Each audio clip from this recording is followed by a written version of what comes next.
Cinema వాళ్లకు sentiments ఎక్కువ. అగ్ర నిర్మాతలు అందుకు మినహాయింపు కాదు. ఇటీవల జరిగిన ఓ సంఘటనతో అల్లు అరవింద్ కూడా అదే జాబితాలోకి చేరతారనిపిస్తోంది. ఆయన సమర్పణలో బన్నీవాస్ తీసిన ప్రతిరోజు పండగే మూవీ రిలీజ్ సమయంలో స్టేజ్ మీద సత్యరాజ్తో కలిసి అల్లు అరవింద్ సరదాగా స్టెప్పులేశారు. ఇప్పుడు అదే పనిని ఆయన తండేల్ మూవీ సాంగ్ రిలీజ్ టైంలో రిపీట్ చేశారు. గురువారం సాయంత్రం ఓ కాలేజీలో జరిగిన తండేల్ సాంగ్ రిలీజ్ ఫంక్షన్లో చిత్ర బృందం పాల్గొంది. అక్కడ అమ్మాయి స్టేజ్ ఎక్కి తనతో డ్యాన్స్ చేయమని కోరగానే అల్లు అరవింద్ తన వయసును కూడా మర్చిపోయి సరదాగా ఆమెతో స్టెప్పులేశారు. అల్లు రామలింగయ్య తనయుడైన అరవింద్లో మంచి నటుడు కూడా ఉన్నాడు. గతంలో కొన్ని సినిమాల్లో నటించిన అరవింద్ ఆ తర్వాత చిత్ర నిర్మాణం, ఇతర వ్యాపకాలతో నటనను పక్కన పెట్టేశారు. అప్పుడప్పుడు ఇలా ఆయనలోని చిలిపి నటుడు బయటకు వస్తుంటాడు. ఏదేమైనా ప్రతిరోజు పండగే తరహాలో తండేల్ కూడా చక్కని విజయాన్ని సాధిస్తే రాబోయే రోజుల్లో తన ప్రతి సినిమా ఈవెంట్లోనూ అరవింద్ సెంటిమెంట్గా డ్యాన్స్ చేస్తారేమో. కర్ణాటక ప్రభుత్వం ప్రకటించిన ఉత్తమ నటుడు అవార్డును ప్రముఖ నటుడు కిచ్చా సుదీప్ సున్నితంగా తిరస్కరించాడు. అవార్డులనేవి నటీనటులు, సాంకేతిక నిపుణుల ప్రతిభకు తార్కాణాలు. ప్రభుత్వం నుండి వచ్చే అవార్డులను ప్రతి ఒక్కరూ తమకు లభించిన గౌరవంగా భావిస్తారు. తాజాగా కర్ణాటక ప్రభుత్వం 2019 స్టేట్ అవార్డ్స్ను ప్రకటించింది. అందులో పహల్వాన్ చిత్రానికి గాను సుదీప్ను ఉత్తమ నటుడిగా ఎంపిక చేసింది. కానీ ఆయన దానిని తిరస్కరించారు. కొంతకాలంగా తాను అవార్డును స్వీకరించడం లేదని, దీనిని అర్హులైన వేరే ఎవరికైనా ఇవ్వాలని ప్రభుత్వాన్ని కోరారు. ఈ నిర్ణయం ప్రభుత్వాన్ని, జ్యూరీ మెంబర్స్ను కించపరిచినట్టుగా అర్థం చేసుకోవద్దని ఆయన అభ్యర్థించారు. అయితే గత అసెంబ్లీ ఎన్నికల్లో సుదీప్ బీజేపీ నేత, మాజీ ముఖ్యమంత్రి బొమ్మైను సపోర్ట్ చేశారు.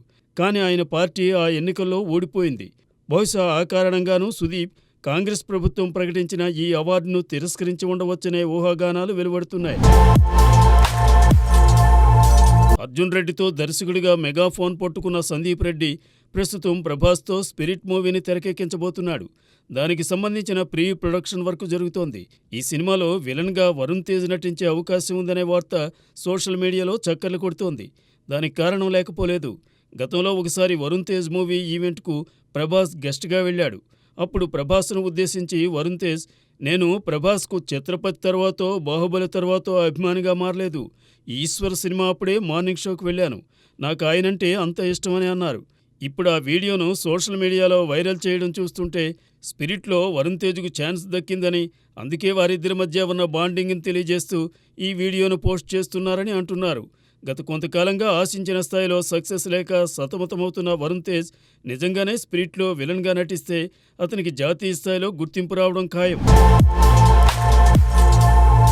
కొన్ని ప్రశ్నలు ఎంత లోతుగా ఆలోచించినా సమాధానం దొరకదు. గత కొంతకాలంగా నిర్మాత నాగవంశీ ఎదుర్కొంటున్న విచిత్రమైన సమస్యలను చూస్తున్న వారికి ఆశ్చర్యం కలక్కమానదు. ఆయన సినిమా ఏది జనం ముందుకు వచ్చి బాగుందనే పేరు తెచ్చుకున్నా దానికి కలెక్షన్స్ మాత్రం టాక్కు తగ్గట్టుగా ఉండడం లేదు. దానితో పాటే విడుదలైన మరో సినిమా అగ్రస్థానంలో నిలిచి నాగవంశీ నిర్మించిన సినిమాలను వెనక్కి నెట్టేయడం జరుగుతోంది. గత ఏడాది సంక్రాంతికి వచ్చిన గుంటూరు కారం విడుదలకు ముందు సూపర్ క్రేజ్ ను సంపాదించుకుంది. మహేష్, త్రివిక్రమ్ కాంబోలో రూపుదిద్దుకున్న ఈ మూడో సినిమా మేకింగ్ పరంగానూ అదిరిపోయింది. కానీ అదే సీజన్లో విడుదలైన హనుమాన్ విజయం ముందు గుంటూరు కారం సక్సెస్ వెలవెలబోయింది. అలానే దీపావళి కానుకగా వచ్చిన దుల్కర్ సల్మాన్ లక్కీ భాస్కర్ కు మంచి పాజిటివ్ టాక్ వచ్చింది. బ్యాంకింగ్ వ్యవస్థలోని లోటుపాట్లను చర్చించిన ఈ సినిమా మంచి విజయాన్ని సాధించడం ఖాయమని అంతా అనుకున్నారు. దుల్కర్ సినిమాల్లో ఇది మంచి పొజిషన్లోనే ఉన్న అదే సీజన్లో వచ్చిన అమరన్ దీనికంటే బెటర్ మూవీగా పేరు తెచ్చుకుంది. ఎలాంటి అంచనాలు లేకుండా వచ్చిన కా సైతం లక్కీ భాస్కర్ కలెక్షన్స్ తగ్గడానికి కారణమైంది. ఇక తాజాగా ఈ ఏడాది సంక్రాంతి బరిలో దిగిన డాకు మహారాజ్ మొదటి 2 రోజుల జోరు చూస్తే